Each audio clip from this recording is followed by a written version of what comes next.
وآتوا النساء صدقاتهن نحلة فإن طبن لكم عن شيء منه نفسا فكلوه هنيئا مريئا۔ اور عورتوں کو ان کے مہر خوشی سے ادا کرو۔ فَإِن طِبْنَ لَكُمْ عَنْ شَيْءٍ مِّنْهُ نَفْسًا، پھر اگر وہ خوشی سے اس مہر میں سے تمہیں کچھ دے دیں تو اس کو مزے مزے سے کھاؤ۔ فَكُلُوهُ حَنِيئًا مَرِيئًا۔ نکاح کا موضوع چل رہا تھا، تو پچھلی آیت کے اندر اللہ تعالیٰ نے یہ حکم دیا تھا کہ بیویوں کے ساتھ عدل اور انصاف کرو، اور عدل اور انصاف میں ان کے ہر طرح کے حقوق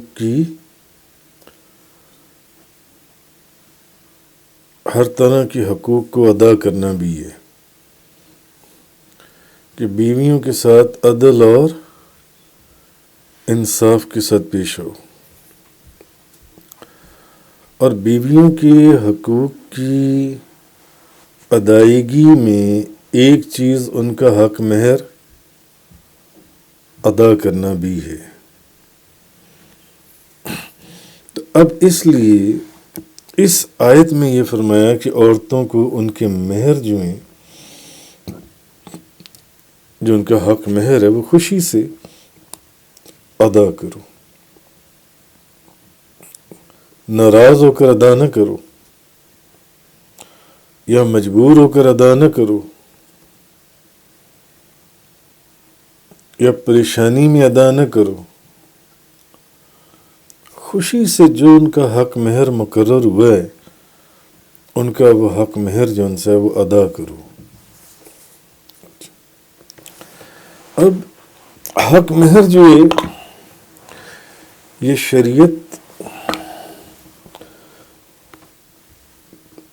کا قانون اور فرض بھی ہے، اور یہ ایک ہبہ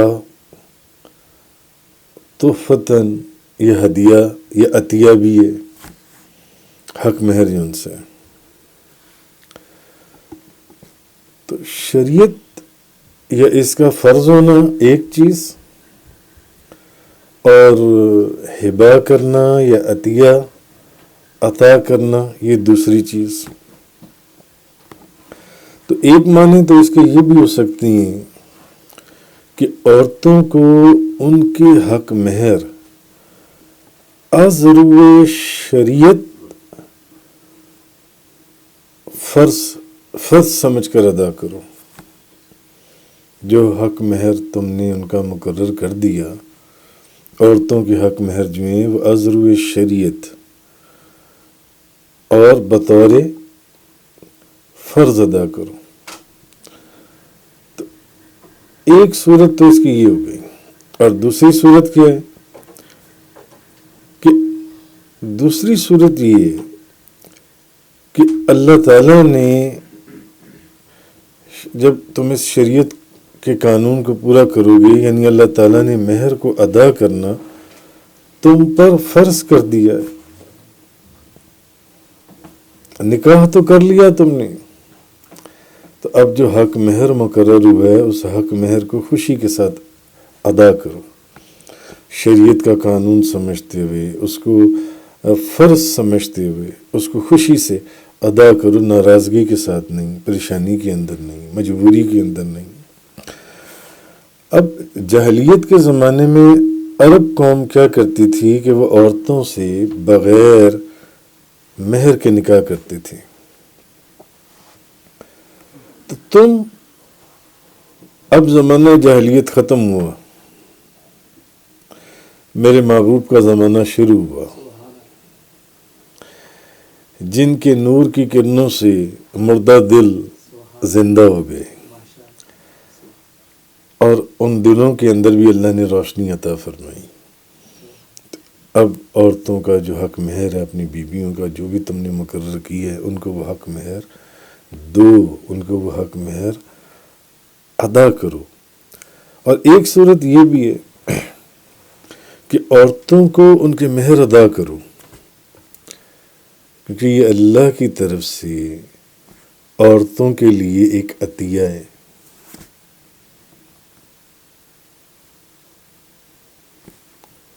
ہبہ کیا جانا ایک تحفہ ہے. تو عورتوں کو ان کے حق مہر ادا کرو اور خوشی سے ادا کرو. آیت مبارکہ کے اندر کیا فرمائے گا؟ خوشی سے ادا کرو، مجبوری میں نہیں، پریشان ہو کر نہیں، ناراض ہو کر نہیں. کیونکہ اللہ تعالیٰ نے بیویوں کے ساتھ عدل اور انصاف کرنے کا حکم فرمایا، جس کا ذکر پچھلی آیات میں گزر گیا. تو اب عدل اور انصاف میں ان کی بیویوں کے حقوق کی ادائیگی بھی ہے، اور ان حقوق میں سے ایک حق مہر بھی ہے. تو جو حق مہر مقرر ہوا اس کو خوشی خوشی ان کو ادا کر دو. امام ابو القاسم سلیمان بن احمد طبرانی روایت کرتے ہیں، میمون کردی اپنے والد سے روایت کرتے ہیں کہ میں نے رسول کریم صلی اللہ علیہ وسلم کو یہ فرماتے ہوئے سنا ہے. انہوں نے کہا میں نے نبی پاک صلی اللہ علیہ وسلم سے سنا، اور اسی سے ملتی جلتی حدیث اور کتابوں میں بھی آئی ہے کہ جس شخص نے کسی عورت سے شادی کی، اچھا اس کا حق مہر کم ہو یا زیادہ، کسی شخص نے کسی عورت سے شادی کی، اس کا حق مہر تھوڑا تھا یا زیادہ، مگر شادی کرتے وقت، نکاح کرتے وقت اس کے دل میں یہ ارادہ تھا لکھ لو حق مہر، میں اس کا حق مہر دوں گا نہیں. اور اکثر لوگ ایسے ہوتے ہیں، میں نے خود دیکھا ہے، وہ حق مہر نہیں دیتے، بیوی کے مطالبے پر بھی نہیں دیتے. تو نبی پاک صلی اللہ علیہ وسلم فرماتے ہیں کہ میں نے نبی پاک صلی اللہ علیہ وسلم سے خود سنا کہ جس شخص نے کسی عورت سے شادی کی، اس کا حق مہر تھوڑا تھا یا زیادہ تھا، مگر اس شخص کا اندر سے ارادہ یہ تھا کہ میں اس کا حق مہر نہیں دوں گا. تو نبی پاک صلی اللہ علیہ وسلم نے فرمایا اس نے اس عورت کو دھوکہ دیا، اور اگر اس نے اس عورت کا حق ادا نہیں کیا تو وہ قیامت والے دن اللہ سے جب ملاقات کرے گا تو ایک زانی شخص کی حیثیت سے ملاقات کرے گا. حالانکہ وہ جاتا تو اپنی بیوی کے پاس ہی رہا، مگر نکاح کے وقت اس کے دل میں کوئی خرابی یا شادی کے وقت اس کے دل میں کوئی ایسی بات تھی کہ نہ حق مہر لکھا جائے گا، لکھ لو، دینا میں نے کون سے، میں نے حق مہر نہیں دینا. تو فرماتی میں نے نبی پاک صلی اللہ علیہ وسلم سے خود سنا کہ اگر اس نے اس عورت کا یہ حق ادا نہیں کیا تو قیامت والے دن جب وہ اللہ سے ملے گا تو ایک زانی شخص کی حیثیت سے ملے گا، وہ شخص جن سے اللہ کی بارگاہ میں. یعنی حق مہر کا ادا کرنا یہ اتنا ضروری ہے، اتنا ضروری معاملہ ہے حق مہر کا جن سے. حق مہر کا ثبوت کئی احادیث سے ملتا ہے. امام بخاری نے روایت کیا کہ حضرت انس بن مالک بیان کرتی ہیں کہ حضرت عبد الرحمن بن عوف نے انصار کی ایک عورت سے نکاح کر لیا. حضرت عبد الرحمن بن عوف نے ایک انصاری عورت سے نکاح کیا تو نبی پاک صلی اللہ علیہ وسلم نے حضرت عبد الرحمن بن عوف سے پوچھا کہ تم نے کتنا حق مہر مقرر کیا؟ انہوں نے کہا ایک گٹلی کے برابر سونا، ایک گٹلی کے برابر سونا. تو نبی پاک صلی اللہ علیہ وسلم نے فرمایا چلو ٹھیک ہے، پھر اب ولیمہ کرو، بھلے ایک بکری پکا لو، اب ولیمہ کرو، ایک بکری ہی پکا لو. یہ بخاری شریف کی روایت کہ حق مہر کا ثبوت موجود ہے. اور بے شمار احادیث اس میں اور ہیں، مگر یہ ایک مثال کے طور پر میں نے آپ کے سامنے عرض کی، بھلے ایک گتلی ہی پکا لو۔ تو حق مہر کا حکم یہ کہ اس کو دو، اچھا پھر اور خوشی خوشی دو۔ اچھا پھر اسی آیت کے آگے اللہ پاک نے جو فرمایا وَآتُوا النِّسَاءَ صَدُقَاتِهِنَّ نِحْلَةً، اور عورتوں کو ان کے مہر خوشی سے ادا کرو، ناراضگی کے ساتھ نہیں۔ ہاں فَإِن طِبْنَ لَكُمْ عَنْ شَيْءٍ مِّنْهُ نَفْسًا، اگر وہ خوشی سے، وہ عورتیں خوشی، تمہاری بیوی خوشی سے مجبور نہیں کرنا اس کو، یا اس کو ناراض ہو کے نہیں دکھانا کہ مجھے حق مہر معاف کر دو، اگر وہ خوشی سے اس مہر میں سے تمہیں کچھ دے دیں، فَكُلُوهُ هَنِيئًا مَرِيئًا، تو پھر مزے مزے سے اس کو کھاؤ۔ اب اللہ نے اجازت دے دی جنسی ہے۔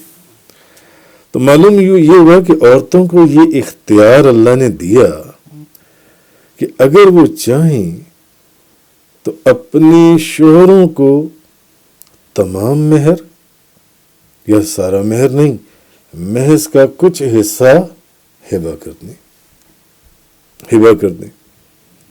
یا معاف کر دیں، لیکن ان عورتوں سے مہر معاف کروانے کے لیے کوئی ایسے ہتھ کنڈے استعمال کرنا کہ وہ مجبور ہو جائیں اپنا حق مہر معاف کرنے کے لیے، تو یہ جائز نہیں، یہ صحیح نہیں۔ اللہ پاک نے صراحتاً فرما دیا اگر وہ خوشی سے اپنی مرضی سے تمہیں حق مہر میں سے کچھ رقم یا سارے کا سارا حق مہر بھی وہ تمہیں ہبہ کر دیں یا معاف کر دیں، تو پھر کوئی ایسی بات نہیں۔ پھر اللہ تعالیٰ نے فرمایا اگر وہ ایسا کریں تو پھر تم مزے کرو، مزے سے کھاؤ اس کو۔ اس لیے ان کو خوشی کے بغیر، ان عورتوں کی خوشی کے بغیر ان سے حق مہر معاف کروا لینا جو ان سے، یہ جائز نہیں ہے۔ اس لیے اللہ پاک نے فرمایا وَإِن طِبْنَ لَكُمْ عَنْ شَيْءٍ مِّنْهُ نَفْسًا فَكُلُوهُ هَنِيئًا مَرِيئًا، تو اگر وہ پھر خوشی سے اس مہر میں سے تمہیں کچھ بھی دے دیں تو پھر تم اس کو مزے سے کھاؤ۔ صدق اللہ تعالی۔ تفسیر قرآن کا یہ لیکچر انگلش میں سننے کے لیے براہ کرم ڈسکرپشن میں موجود لنک پر کلک کریں۔